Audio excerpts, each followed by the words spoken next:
Hey, you guys, welcome to the first episode of Branding While Black. I'm your host, Shaney Washington, and my mission is to educate, empower, and economically develop my people. So I want to formally welcome you, my people. When I first thought about who I wanted to kick off my series, I knew I wanted someone that was truly like for the culture and someone who had a lot of insight. And I am so happy to introduce Goldie Lambert. She is the founder of New Orleans Black Wallstreet, and it is a movement and it is an amazing nonprofit organization that really ignited the Black community in New Orleans. And I'm sure that they've inspired other Black communities across the country to follow suit. I mean, she is really just embodying everything that we want from our people. Like, we want to see our people win. We want them to be empowered. We want y'all to build y'all's wealth. We want y'all to break those generational curses. She wears many hats as a serial entrepreneur. She's a motivational speaker. She's a wife. She has 5 kids. So she really is killing it all the way around. I'm so glad that you guys get to witness her spirit and just feel where she's coming from. And she is amazing. So before we get into the interview, make sure that you hit that subscribe button on whatever platform that you are tapping in with us on. All right, let's get it. All right, you guys. So we have the beautiful Goldie Lambert with us today. She is the founder of NOLA Black Wallstreet and the owner of NOLA Nails Cafe. So before we get started with anything, though, I want to plug her IG because y'all, if y'all need any kind of motivation, any kind of swift kick in the ass to keep like going towards your dreams and dreaming bigger and generational wealth, and she just drops all of these gems, and it seems like she's doing it damn near every day now. So please follow her, and her handle is business minded, and it's BUZ. And if you're watching on YouTube, it is on your screen. And if you're listening via podcast, then it'll be in the show notes. So I'm sorry, I had to plug it. I just had to because Thank you're you. dropping so much knowledge on there. So I uh so try. so thank you for being with me. And we're gonna get into the NOLA Black Wallstreet and the nail Hmm. salon. But first, I have to Hmm. know, did you always know that you would be such an impact on so many people and businesses? Like, just take us through like some of your backstory into your entrepreneurial spirit. Okay. Well, I've been outspoken and loud my entire life. I tell people that's the only reason I used to get in trouble in school was always outspoken, always ripping everybody, always making a teacher laugh. So I knew my calling was going to have something to do with my voice. I've always known that. As far as the whole entrepreneurship background, I never saw my parents work a job ever. My father, born and raised here in New Orleans in Algiers, actually where my nail salon is located. And so he went to Landry High School. He got a full scholarship to Grambling, and then he was drafted to the New Orleans Saints. And Hey. so then he got hurt. And from there, he just started opening up businesses. You know what I mean? So I watched my dad build 4, 5, 6 different businesses at a time. You know what I mean? He taught my mom how to build businesses. So I had to get a job because my dad, unfortunately, he died when I was 14. And so I had to move with my mom. They were divorced at the time. And so then my mom had to get a job after he died, but up until then, she never had to work. Long story short, I had my first baby when I was 20 and I had to get a job. I had to drop out of college. I had to do what I had to do. You know what I mean? I am a strong believer in the mistakes you make, you have to own up and hold yourself accountable. You know what I mean? And not to say Yeah. baby was a mistake, but having my daughter so soon, obviously was, long story short, I had to work. Oh my God, it ate me alive. I'm like, I'm not meant to work no job. I was raised by an entrepreneur. This can't be life. So I worked at Target for 4 years. Then I worked at TJ. I worked at TJ Maxx, then Target, then Capital One. But I kind of got fed up. You know, I'm like, I can't do this. You know what I mean? You know how you go to work and you have a headache for no reason? Yes, You know what Lord. I mean? You You're just have it in the frustrated. parking lot before you get there. Yes, yes, because you're just anticipating just going in and you know that's not where you want to be, you know. And I'm very spiritual, so I knew working a job, being an employee was not the calling on my life. That's not what I'm anointed to do, you know. And Right. so I started doing financial services, started doing it for about 90 days, and then I quit my job. I'm like, look, I got to bet on myself. You know what I mean? At some Right. point, I got to step out on faith and I got to do it. And so that was in 2013. You know what I mean? And so I've been a full-time entrepreneur since 2013. Never had to go back in. You know, I told God, like, listen, I don't know what I have to go through. I don't know the obstacles I'm gonna have to face, but don't ever put me in a situation where I got to go back and get a job. You know, because I'm like, Right. and there's nothing Right. against it. It's just once I quit, I don't want to have to go back. You know what Right. I mean? And Mm-hmm. so, did it get tough? Absolutely. Did we get evicted? Yes. Did we experience repossessions? Yes. Did we experience no lights, no water? Yes. You know what I mean? But I promised myself I would never go back and get a job. Like, if this is as bad as it's gonna be, we're gonna be all right. You know, so long story short, fast forward to the pandemic 2020. And I was in my room. You know, the pandemic gave all of us the opportunity to really think. Right. You know what I Yeah. mean? To really Yes. self-evaluate, to really just kind of like analyze everything from your money to relationships to your spiritual life. I mean, you got all this time to pray, you got all this time to read the Bible. You just got time. Everybody just Right. had time. You know what I mean? Right. You got time Uh-huh. to spend more time with your kids and develop those relationships. Um, it was just a lot of time. And this was you know, during the whole George Floyd situation, so the climate of the Black community wasn't, you know, we was all on edge. You know, we was all on edge emotionally. You know, everybody was feeling all of these emotions, you know, to, and not to say, you know what I mean, police brutality haven't been happening for years. It's just to Right. physically see it. You know what I mean? I think it Exactly. just touched all of us in a different way. And I think it was needed. You know, George Floyd is a hero in my book, you know, because he changed, you know, everybody's lives, you know. But long story short, you know, I started reading on the historic Black Wall Street in Tulsa, you know. Okay. Um, and I'm very spiritual, you know, and I was praying about it. I was like, that would be really dope, you know, to do that here, you know. And Right. I was like, nah, I'm gonna let that go. You know, like that ain't for me to do. You know, because I'm thinking that's a big, you know, that's not something small. You know, Right. Right. and I just could not get it out my spirit for nothing. You know what I mean? I'm taking a shower as I'm going about my day. I just could not get it out my spirit. You know, and That was the Lord calling. yeah, and I'm like, okay, It God, was. like you have me reading and researching this. I don't think you know had me brought me back to this history for nothing.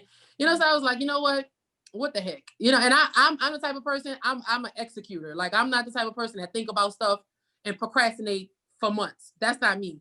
So I Right. started the Facebook group that night. I started the Instagram page that night. I did the Twitter that night. I'm like, let me get all these names, reserve all these names, you know. And I mean, the rest is history. Like, God really kind of like showed me that he just needed somebody to be obedient. You know what I mean? To really just listen and step out on faith. You know, so here we are with that. You know what I mean? It's an amazing, powerful movement. You know what I mean? Sometimes I'm in tears just thinking about it. We have like 23,000 people in the Facebook group. You know what I mean? We have like 800 paid members. And I'm probably getting ahead of myself, but that was just for me, like, just a highlight. If I could just list my accomplishments, that would just be like in the top 3. You know what I mean? Because that movement is powerful. It really, really is. And I am a proud member. Yes. I'm a proud member, and it's really, really amazing what you were able to ignite. So let me ask you this. So how did you do it? So how did you get it from just being an idea, Hmm. making the social media pages, to actually getting paid members? Like, was it, you think, the climate of everything, Hmm. like in the Black community, it seemed like ever since the George Floyd and, the Hmm. Breonna Taylor and, all of that going on, it seemed, and COVID, a lot of our, small businesses are struggling. Yeah. With all of that happening, it seemed like we kind of started to have each other's back, Yeah. like I'm my people's keeper, Yeah. so how did you get from idea social media pages to paid members? So initially, the first thing I told God, I was like, okay, I need a strong leadership team. Because I've always believed that I'm not the smartest. I don't know everything. You know what I mean? I'm a college dropout. So I always assume that everybody's smarter than me. You know what I mean? Because I like to Girl, surround my myself people with that people. graduated that still don't know squat. Yeah, that's true. That's true. But I was like, okay, I need a strong leadership team, and I wanted the members to have some type of buy-in. You know what I mean? I truly feel like where people put their money where they have value. You know what I mean? And so, number one, I wanted us to fund our own movement. Yeah. I didn't want to have to go begging for money. Grants are good, all that's good, but I didn't want to have to depend on that to get the movement started. You know what I mean? And Right. so I was like, what if, because we have our enough black dollars inside of our own community to do whatever we want to do. You know what I mean? And Right. so I was like, number one, I want you guys to feel invested. I want you guys to have a buy-in. I want you to feel like you are a part of something. You know what I mean? Versus just saying it. You know, so I was like, let's just do paid members. You know what I mean? Let's have a membership where people can really become a part of the organization and have a say so and vote on certain things and not just feel like it's just me. You know what I mean? Right. And Right. so I got with the leadership team. You know what I mean? And they are amazing. I mean, the organization would not be what it is without the team. But and that's where it came from. You know what I mean? And so we decided to launch the website on Juneteenth. But we took about 2 to 3 weeks to really pump it. I mean, I probably was posting 20, 30 times a day in that Facebook group. You know what I mean? And the word started spreading. And then before Yeah, you know that it, we word had of mouth 10,000 was people. strong. Yes, we had 10,000 people in the group. Then we had 15,000 people. And I'm like, holy crap.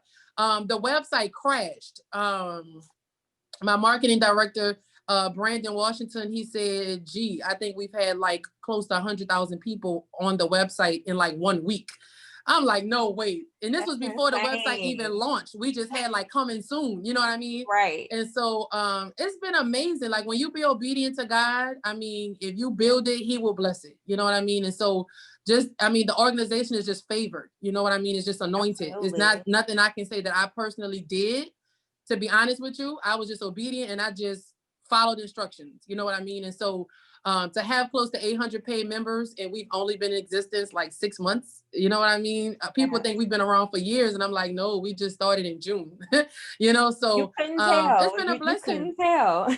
Yeah, you cannot tell. And due to COVID, we wasn't able to officially have like a meet and greet and have all these events due to the pandemic. But we had a drive-through meet and greet, which was really dope. You know what I mean? We've been doing a lot of stuff virtually. But I mean, when this pandemic is all said and done, is gonna be on and popping. Yes, indeed. Now look, now you know I gotta ask you about the cash train because Yeah, so on your IG, you always talk about like keeping, and which it is part of the movement of keeping the black dollars in the black community, especially locally. right. So I think that the cash train is like freaking amazing. Like that was a genius idea by you and the leadership team. Well, So it like actually was my mother's idea. awesome. It Okay. was All my right, mother's mama. idea. We talk all the time, every day, all day. And she didn't have a name for it. It wasn't the cash train, but she was like, I think we should just all pull up to a business at the same time. And I'm like, at the same time? She was like, yes, at the same time. Let's all shop and bring all our dollars. And she kept saying, like, at the same time. And so we was trying to come up with a name for it. You know, we was calling it all type of stuff. And I was like, Mama, let's just call it the cash train. You know what I mean? So she's always at the cash train. She do not miss a cash train. I don't know if you saw the recap from the first cash train. Yes. But Brandon was riding around in a Camry in a drop top convertible. He was actually riding with my mom. So it was all her idea. I cannot take the credit for that. I'll just take the credit for executing it. Right. Because that's one of my specialties, but it was all her idea. She was so excited about it and is definitely growing in the right direction. Yeah. So tell the audience more technically of what the cash train is in terms of Okay. so how do you choose the businesses that everybody rallies behind? Okay. So the true purpose of the cash train, in the pandemic was some inspiration for it because a lot of small black businesses are really suffering. Initially, the cash train was supposed to be for just brick and mortar businesses, you know, because brick and mortar businesses, they have higher overhead, they have employees, the expenses, and stuff like that is a little bit higher than an online business. You know what I mean? And so, we have an online directory that all of our businesses are registered in. And so what we do is initially we would just choose, the leadership team would just choose from the online directory, and then we will all pull up, you know, and the purpose is to help that brick and mortar business either meet their monthly sales goal in one day, or their monthly expenses in one day, whichever one is more feasible, you know. And so that's the goal. So if you have $3,000 in monthly expenses, we want to help you kind of like relieve some of that stress and make that in one day, and then the rest of the month can kind of be, you know, a little bit more peaceful. You know what I mean? Versus every day you're trying to stress over if you're going to meet your sales goal, you know? And so initially the leadership team, we would vote and we would go through the directory, but we wanted the members to kind of feel included. So now we do a voting deal where the members in the whole entire organization, they go to the website and they vote. So it's the people's choice now, you know what I mean? And so initially it was for the brick and mortars, but now we choose one brick and mortar and one online business as well to support, because some businesses will always be online. You know what I mean? Everybody don't have a desire to have a brick and mortar. You know what I mean? And so it's been amazing. We've done 3 so far. I mean, total between all 3, we probably generated, I want to say probably close to $30,000 between those 3 cash trains. And that's amazing, because that's not $30,000 spread between 100 businesses. That's $30,000 spread between about 6 businesses to really make an impact. You know what I mean? And so we went to Level Up Water, was the online business. We went to Silk Me Kids. She completely sold out of everything that she had. We went to Level Up Beauty Supply Store, the first Black-owned beauty supply store in Gretna. That was amazing. We went to Florida Kim, bought all these Saint stuff. So we have so much fun. We get to meet each other. You know what I mean? Everybody wear their black t-shirts and use their black card. So yeah, the cash train is will definitely go down in the history books. Yes, absolutely. Absolutely. And I got my candle from the last cash train. I had ordered offline. Yes. So, yes. I have one sitting on my desk right now from 8515. Yes, indeed. Okay. Well, once again, that freaking genius.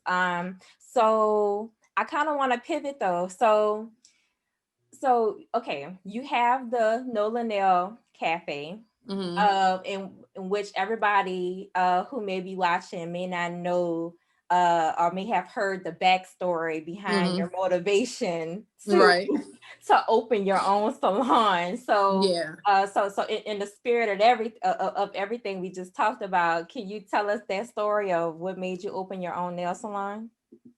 So it's a very interesting story. This narrative is funny. But so we've been dealing with COVID. And Mayor Kentrell opened us up to phase 2, I think the first time a couple of months ago. And so, you know, me and my husband, we're excited to go get a pedicure. We haven't had a pedicure. You know, we've been inside for like 3-4 months. So we went to a salon, me, my husband, and my daughter, spent about $175 to $180, if I'm not mistaken. We all got pedicures. I got my nails done. You know, we had a blast. But that night, my gel polish off of my nails started to peel off.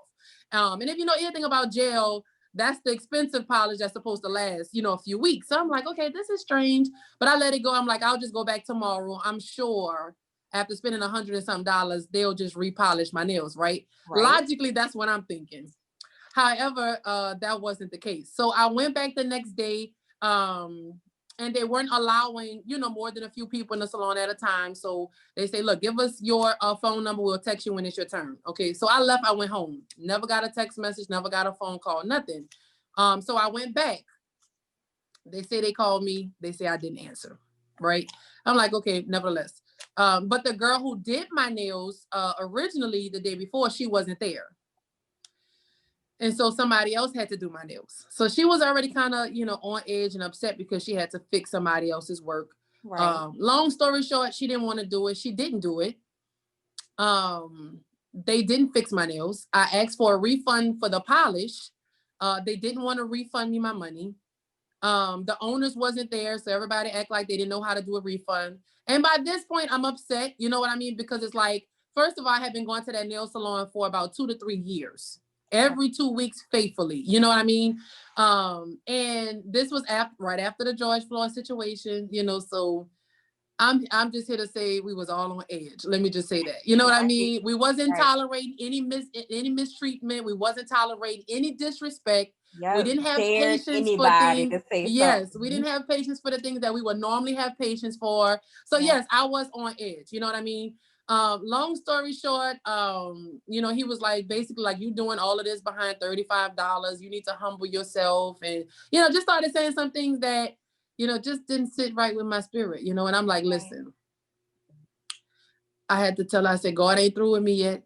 He's still working on me. I'm gonna need you to simmer down. You know what I mean? And one thing led to the next. He just kept talking, kept being disrespectful. You know what I mean? And I really had to give him a lesson. You know what I mean? Because it was an Asian nail salon. They had about 10 to 15 people getting services. Everybody in there was African American. You know what I mean? It's like y'all built y'all businesses off of our backs with our money. You know what I mean? The least you can do is be respectful. And you know what I mean? And so I'm not going to tolerate it, you know? So long story short, they put me out. I got my money though, but they put me out. And I opened a nail salon. Literally, me and my husband opened a nail salon 90 days later. Girl. 90 days later. And I tell my staff all the time, we have to treat everybody that walk through those doors like royalty. Yeah. I will not settle for anything less. You know what I mean? Because when people take the time to spend their money with you, that's something that they don't have to do. Exactly. You know what I mean? And so I want to have a safe haven for African American people to come and not have to worry about being mistreated, disrespectful, being disrespected. I'm sorry. And so yeah, that's the whole motivation behind it. so okay, so did the pandemic at all, like, did it slow, because it sounded like it didn't slow down anything for you in terms of opening the salon, right? So no, it didn't. And I honestly thought that it was going to, because I'm thinking people are not people are really struggling financially. You know what I mean? People are being laid off, people are getting fired. You know, people are dependent on unemployment. You know what I mean? I'm not naive or insensitive to the climate of economically. You know what I mean? Right. And so I was like, but I told my husband the pandemic is not going to last forever. You know, so let's just open it and we'll just weather the storm. You know what I mean? But it was no storm. You know what I mean?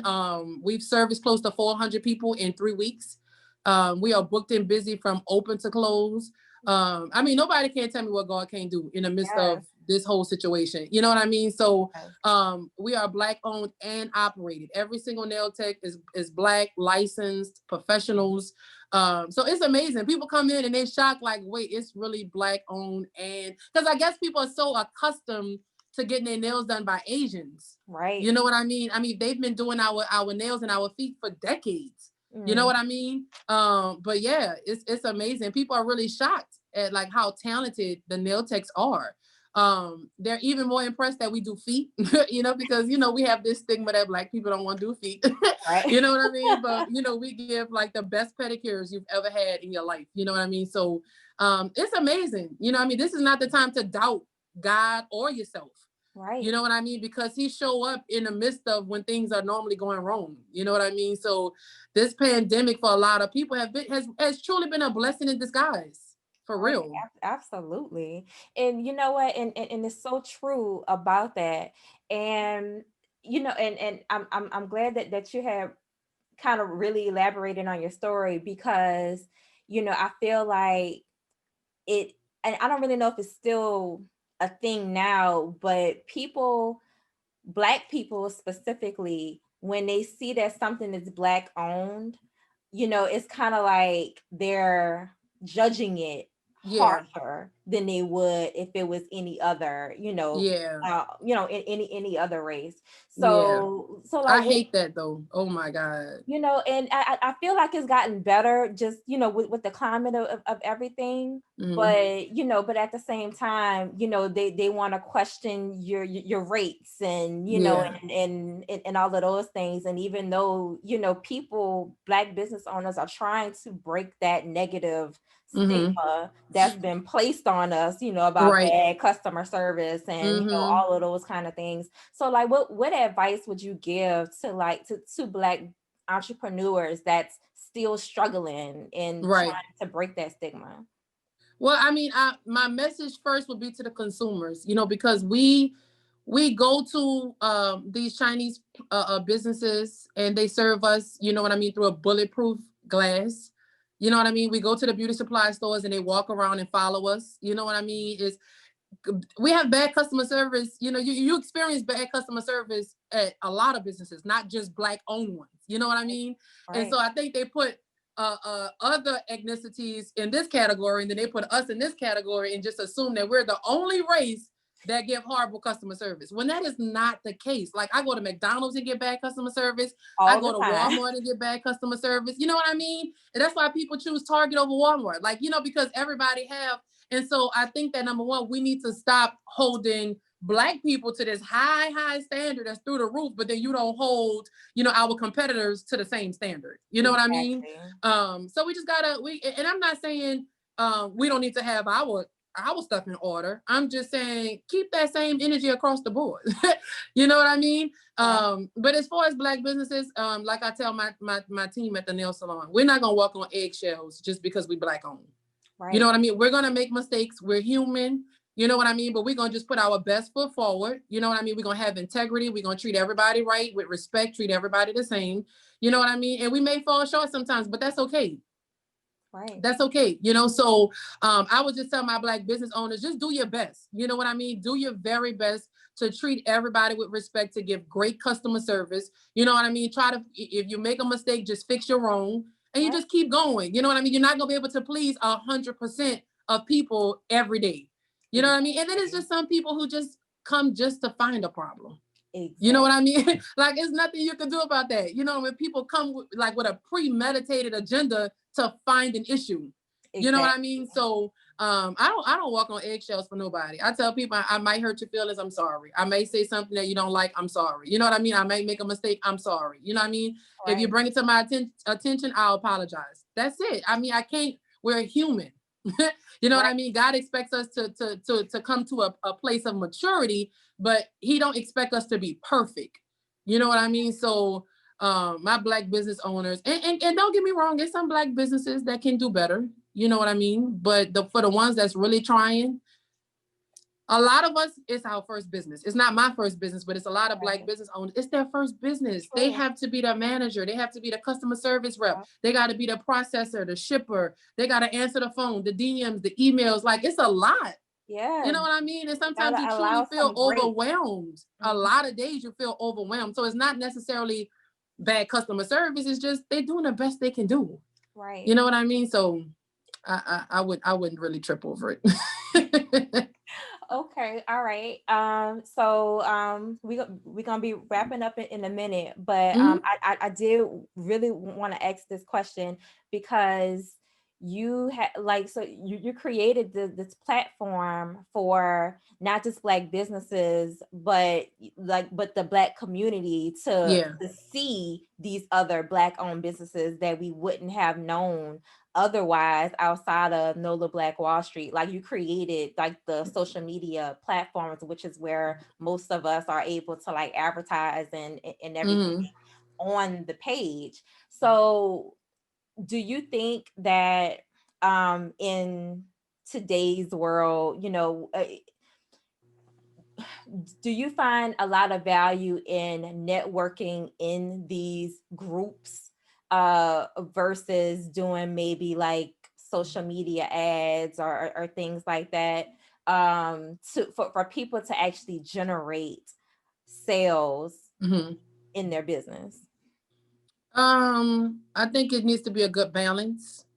I'm a strong believer in doing a little bit of of everything. Everything. You know, because, you know, ultimately you're marketing to produce leads. You know what I mean? You're marketing to get prospects. You know what I mean?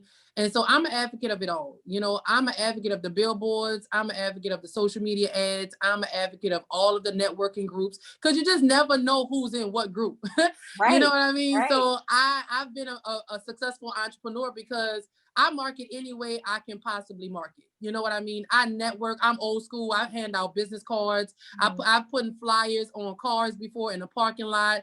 I've done it all. You know what I mean? I believe in the old school networking and the new school. You know, so I think it needs to be like a good gumbo. I think you need to market in every area that you can market, because you may not be able to, for example, afford social media ads because they can be kind of expensive. You know what I mean? To really be effective, you got to invest a lot of money. So you may have to use the groups, because some of the groups may be free and you be able to, you know what I mean? So I'm an advocate of everything. I'm an advocate of keep business cards in your wallet. Do your few social media ads, post in whatever groups will allow you to post, get other people to post and share for you. You know what I mean? That's just me. I think you need to just do whatever because a lot of people say, well, I don't want to do it because I can't afford to start, or I can't afford, like, no, there's a lot of free ways you can market. Right. You know what I mean? If you have 100 friends on Facebook and you got all 100 of those friends to share a post for you, that's 100 people sharing a post to their platform, to their audience. Exactly. You know what I mean? And let's just say all 100 people have 1,000 friends each. You do the math. Exactly. You know what I mean? And that's free. So you just gotta do what works for you. You know what I mean? And then you just grow gradually where you can increase your marketing budget and you can start to market, you know what I mean, on another level. Absolutely.